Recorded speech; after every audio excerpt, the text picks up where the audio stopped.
पहाड़ पर बैठकर बंदर यही सोचता है कि मैं पहाड़ से भी बड़ा हूँ,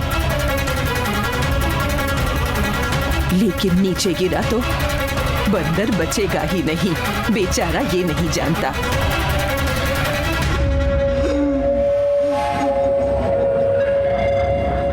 भाई के घर पर सोफा, बेंच, चेयर सब काम करते हैं। उसी तरह शिवगामी के घर पर काम करने वाली नौकरानी कुछ डायलॉग मार के दिखा रही है। किस लिए आई हो वो बताओ। हमारी मालकिन ने आपको कुछ बात बताने के लिए मुझे यहाँ पर भेजा है। बताओ। उससे तो मैं मालकिन की तरह ही बोलूंगी।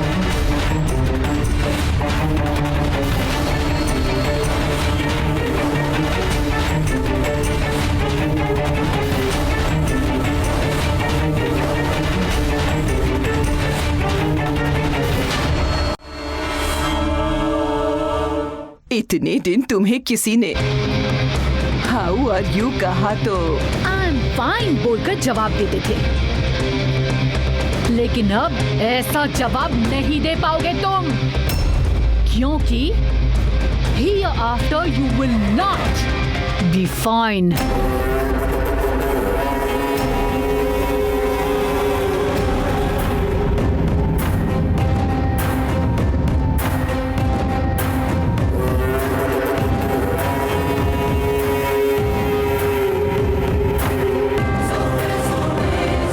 रम्या को मेरे घर में घुसाकर मुझे बाहर करवा दिया था।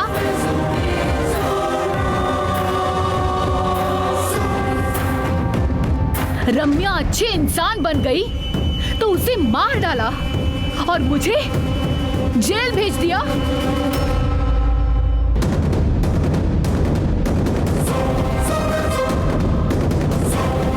मेरी बेटी को किडनैप तुमने ही करवाया था, ये बात मुझे पता है।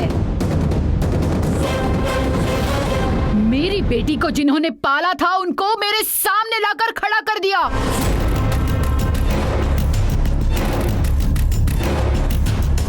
तुम्हारे इतना सब करने के बाद भी मैं क्यों चुप थी पता है? क्योंकि तुम गोबर में रहने वाले कीड़े हो। तुम पर हाथ डालूंगी तो मेरे हाथ में गोबर लग जाएगा, ये सोचकर चुप रही।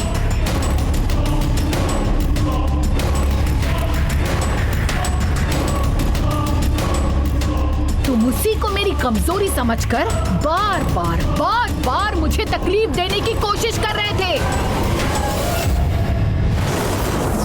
शिशुपाल के 100 गलतियां करने तक श्री कृष्ण भगवान चुप ही रहे।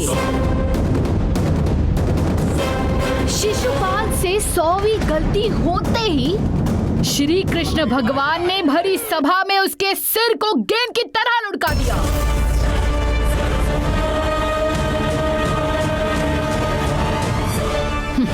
वैसे ही तुम्हारे पापों का घड़ा भी भर रहा है और तुम्हें कंप्लीटली फिनिश्ड करना होगा।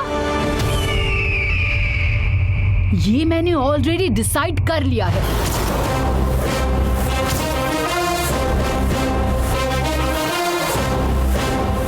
आज के बाद तुम्हें मिलने वाली चोट, तुम्हारी होने वाली तबाही, तुम्हारे बहाए हुए खून, सबका हिसाब सबके सामने होगा।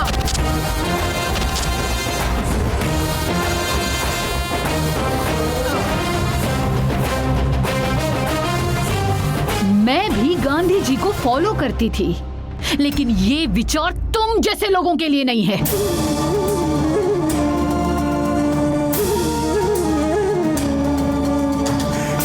हमें जीना है तो हमें लड़ना होगा, ये सुभाष चंद्र बोस जी ने कहा था।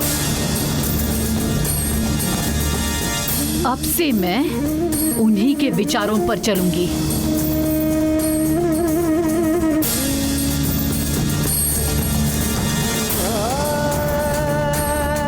तुम्हारे सैनिकों को मारकर, तुम्हारी लंका को तहस नहस करके,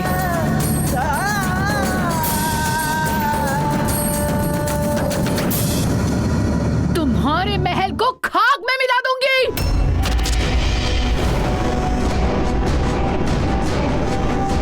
तुम्हें लोहे की जंजीरों में बंधवाकर बीच रास्ते में तुम्हें खड़ा कर दूंगी।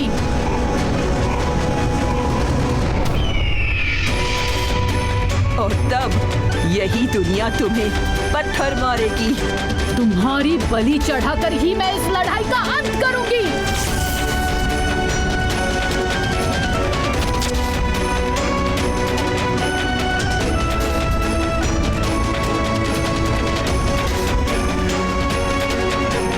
रावण, इसे अपने जहन में अच्छे से उतार लो।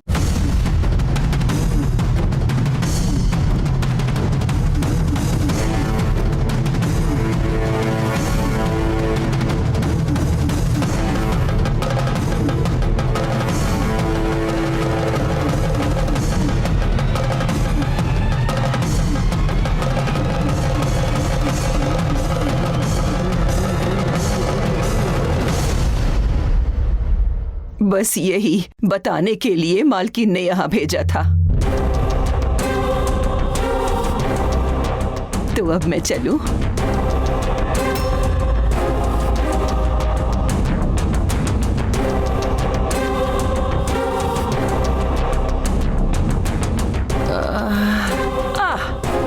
एक और बात बतानी थी। तुम तो बहुत जल्द अरेस्ट होने वाले हो।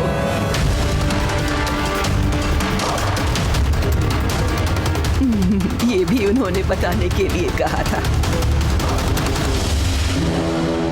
अब चलती हूँ।